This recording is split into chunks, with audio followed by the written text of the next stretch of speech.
Hi everybody, it's Az here from Heel vs Babyface, and some of you may know, a few days ago I purchased myself a copy of Guild Wars 2.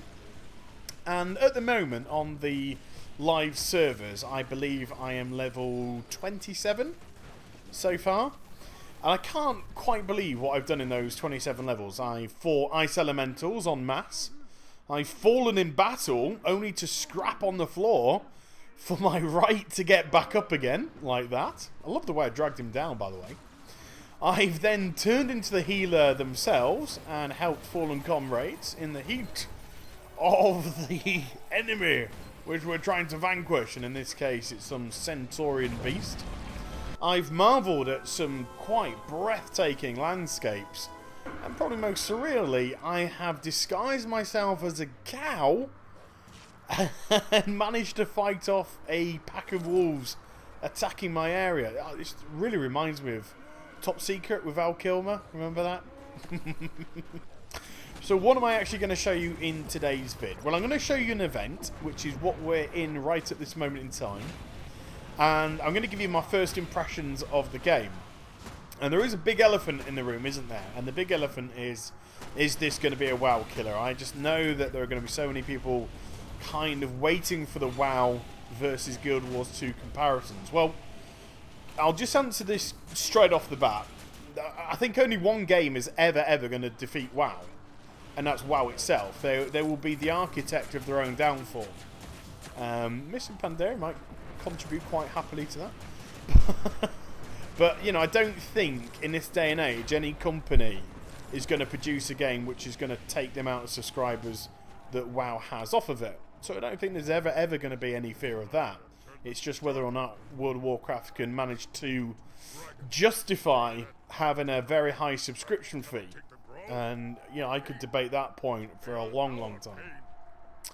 But the way that Guild Wars 2 operates is, first of all, it's free to play. So when you purchase the game itself, there's no additional monthly subscription fees on top. And yes, there is a microtransaction-based system as well, but it's not pay to win. It's mostly cosmetic, or sort of a little thing here and there which may help you, but it's definitely not buy the best weapon sort of microtransaction at all. It's very fair. And one of the things that I really like about the event system and where the events actually happen in various zones is, if you look at the bottom left-hand corner, you'll notice a green 11 and an arrow pointing down, and next to it the number 17. And what that means is I am level 17 at the moment, but for the purposes of this zone I've had my stats reduced to that of a level 11.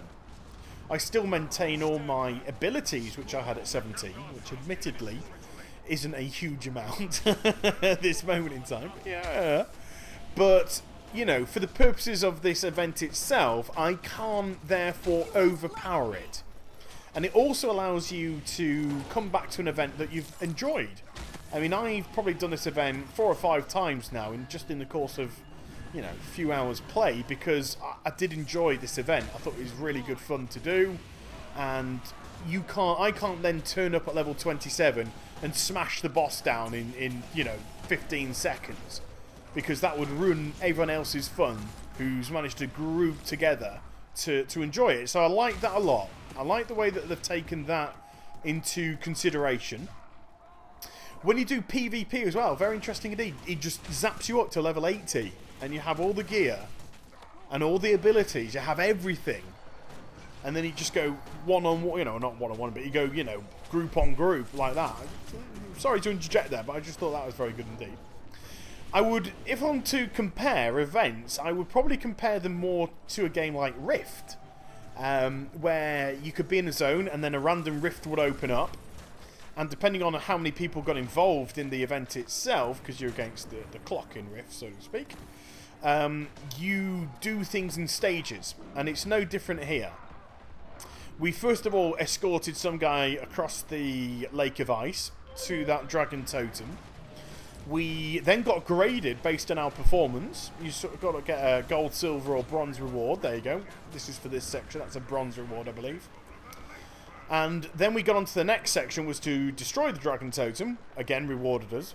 And then we went on to that section, which was to close the portals, which again rewarded. You saw I've got silver and bronze awards for certain things which have been done, mainly because I knew I was filming this, but there you go. And then final part of this is to actually take out the boss itself. And the bosses kind of vary on difficulty. This one with a big chunky gold circle around it and 2 swords means this is a big boss guy. You might find mobs which have a big gold rim around it but no swords through it, and that means they're kind of like elites, tougher than the average mob, but, you know, not up to boss level. And then you got ones that just have a portrait with a health bar, which means they are just regular mobs. So, you know, allows you to identify what you're fighting very, very quickly and very, very easily. And in this fight yourself, you'll see that it's casting various big things on the floor, various sort of ice tornadoes on the ground. And you see those big red circles. And this operates an active combat system, so you can dodge out the way. It's a bit like Phantasy Star Online PSP or Phantasy Star Portable, that kind of thing. That started to have a much more active dodge-based combat system. But it's very fluid, and don't be fooled by my very modest-looking UI, because it disguises quite a complex and definitely highly customizable way of fighting. The buttons 1 to 5 are actually my weapon buttons. So depending on which weapon I'm holding depends on the abilities I'll be able to use. So if I went from one gun to a single-handed pistol, I would suddenly get different abilities. And then the buttons 6 to 0, although 2 of them are still locked, so they're dependent on level itself, will actually base my skills and traits. So at the moment I've got like a healing totem I can drop down, I've got a worm that I can get into the fight, and this one that I'm using now, which is a flamethrower, but at level 27 I've got big ass turrets all over the place. And look at that, we killed the boss, and it's given us a big fat chest, and we've got 6 bits of loot. So you feel as if you contributed, you got loads of experience, you got rewards, and it was really good fun. So first impressions, definitely one to look out for. So please do like, comment, and subscribe to my channel, otherwise you're going to get some of this. Take care everybody, bye bye.